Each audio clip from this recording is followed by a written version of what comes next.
அறிவையே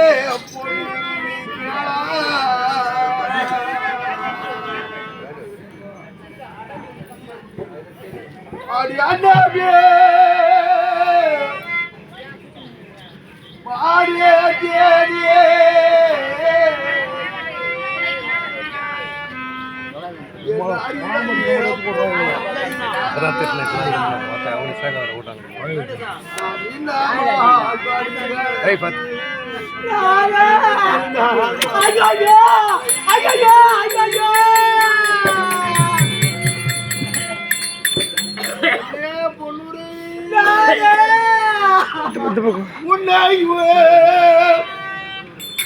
சூரியன் வந்தே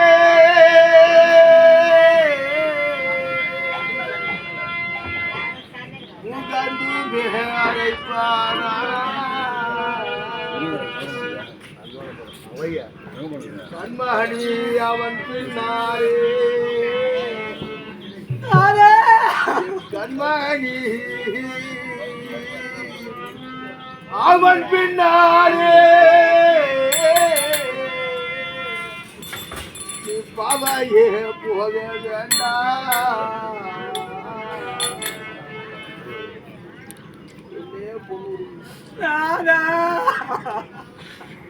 நான் கண்டிப்பாக குடிக்கேற்ற பூமியை மடிந்து விடுவேன் என் செல்வமே. ஏனென்றால் என் தம்பியாகி அர்ஜுனன் விட்டால் அண்ணவனுக்கு தேர் ஓட்டியாக வரக்கூடிய கண்ணன் என்னை விட மாட்டான். வந்திருக்கக்கூடியவன் மனிதனாக பிறவி எடுத்திருந்தால் ஆண்டவன் எதிரே நீ நம்பிக்கின்றான். ஆண்டவனை நீ எதிர்த்து நான் போர் செய்ய முடியும். ஆண்டவன் முன்னால் நிற்க பின்னால் அர்ஜுனன் நிற்கின்றான். எந்த ஆபத்து வந்தாலும் ஆண்டவன் தடுத்து விடுவான். அதனால் கண்டிப்பாக நான் மடிந்து ஐயோ என் கற்பகத்தை அருகிலே நான் சாய்ந்து விடுவேன்.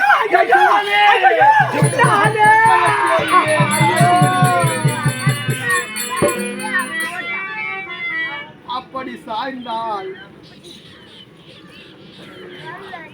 என்னை முதலிலேயே வந்து எடுக்கக்கூடியவர் என் தாய் குந்தமாதேவி தான் என்னை எடுப்பாங்க. ஏனென்றால் என் தாயிடத்திலே 2 வரம் பெற்றிருக்கிறேன். என் தாய் என்னிடத்திலே 2 வரம் பெற்றார்கள். நான் தானா உடைய பெற்றவள், வாடா தம்பிமாருடன் சேர்ந்து விடறா. இல்லை அம்மா, வரமாட்டேன். 2 வரம் கொடி என்றார்கள். ஒரு வரம், என் கரத்தில் இருக்கும் அசசேனன் என்னும் நாகாத்திரத்தை அர்ஜுனன் மீது ஒரு முறைக்கு மேல் மறுமுறை பயன்படுத்தக்கூடாது. 2வது வரம், என் தம்பி அர்ஜுனனை தவிர மற்ற 4 யுத்தம் செய்யக்கூடாது. அப்படியே கொடுத்தேன், பெற்றுக் கொள்ளுங்கள். என் தாய் என்னிடத்தில் 2 வரம் பெற்றார்கள். என் தாயிடத்திலே நான் 2 வரம் பெற்றேன். ஒரு வரம், இந்த யுத்தம் முடியும் வரை நான் தான் என் தம்பிமார்கள் தர்மன் முதல் நகுலன் வரை 5 பேர்களுக்கு மூத்தவன் என்று தெரியக்கூடாது. தெரிந்தால் என் தம்பி தர்மன் மறுபடியும் காட்டுக்கு போயிடுவான். 2வது வரம், கண்டிப்பாக நான் என்னை இழிவுலத்தான் என்றது இந்த உலகமே என்னை அவதூறாக பேசுகின்றது.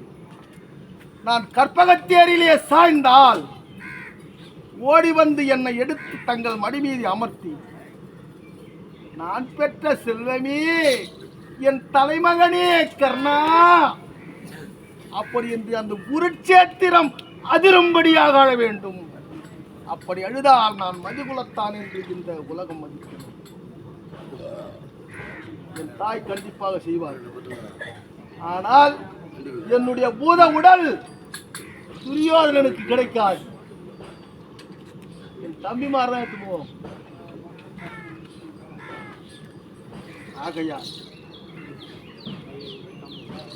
துரியோதனன் வந்து உன் அழைத்தால் வந்து விடு, அஸ்தினாபுரத்துக்கு என்று அழைத்தால் போவான். எங்க செல்ல வேண்டும்? நாதா, செஞ்சோற்றுக்கடன் என்னோடு முடியட்டும். என் தம்பிமார் அவளை போயிடு. எங்க அம்மாவை எப்படி பார்த்துக்கிறாலும் அப்படி பார்த்துக்கோங்க.